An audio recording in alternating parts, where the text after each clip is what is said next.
menganalisis putusan ajaran aliran hukum Islam terhadap kasus Irjen Verdi Sambo pada saat ini. Pembunuhan merupakan salah satu tindak pidana, yaitu menghilangkan nyawa seseorang, dan itu merupakan salah satu dosa besar.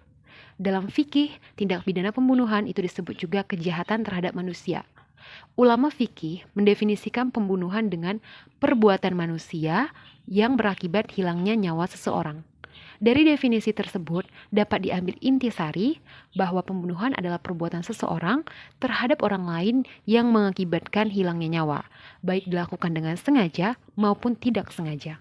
Hukum Islam berpandangan bahwa tindak pidana pembunuhan dengan pemberatan masuk dalam kategori tindak pidana gabungan, karena tindak pidana pembunuhan dengan pemberatan itu selalu diikuti, disertai, dan didahului oleh kejahatan dan yang dilakukan agar dengan maksud untuk memudahkan perbuatan itu.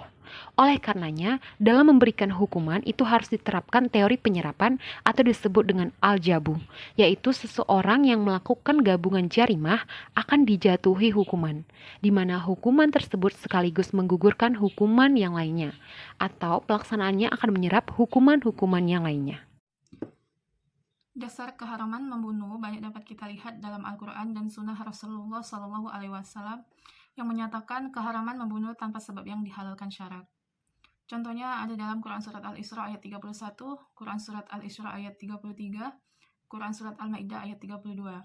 Di sini Allah berfirman dalam Quran Surat Al-Furqan ayat 68 yang artinya, dan orang-orang yang tidak mempersekutukan Allah dan sembahan lain, dan tidak membunuh orang yang diharamkan Allah kecuali dengan alasan yang benar, dan tidak berzina, dan barang siapa melakukan demikian itu niscaya dia mendapat hukuman yang berat.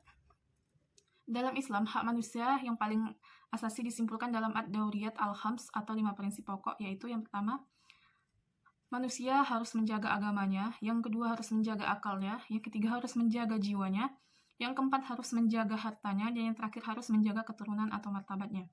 Jadi, hak hidup dan perlindungan terhadap jiwa manusia merupakan salah satu persoalan yang urgent dalam Islam.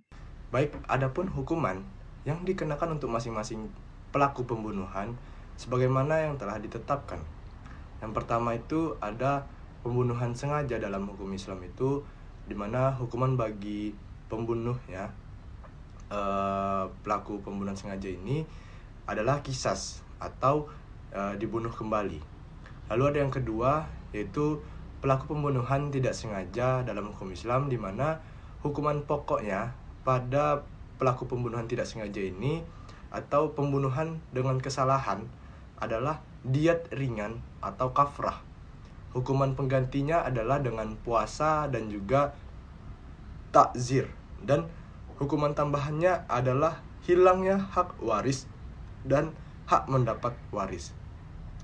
Lalu ada yang ketiga, pembunuhan semi sengaja dalam hukum Islam, di mana hukuman pokok untuk pembunuhan semi sengaja ini adalah diat dan kafarat, sedangkan hukuman penggantinya adalah puasa dan takzir, dan hukuman tambahannya adalah terhalangnya untuk dapat menerima warisan dan wasiat. Hukuman qisas gugur kecuali dengan penyebab yang jelas. Karena secara realitas pelaku sengaja memukul tetapi tidak sengaja membunuh, sehingga diwajibkan untuk membayar diat mughalazah.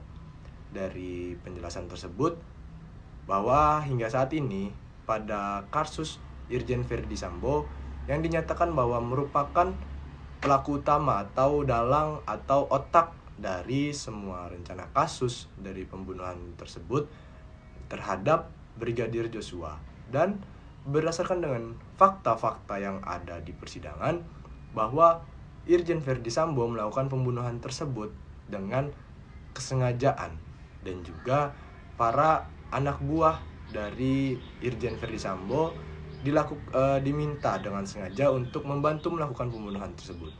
Maka sesuai dengan aliran hukum Islam bahwa sanksi yang tepat untuk diberikan kepada Irjen Verdi Sambo adalah qisas atau dibunuh kembali, karena dalam melakukan pembunuhan tersebut Irjen Verdi Sambo secara sadar dan jelas melakukan semua itu dengan terencana dan sengaja.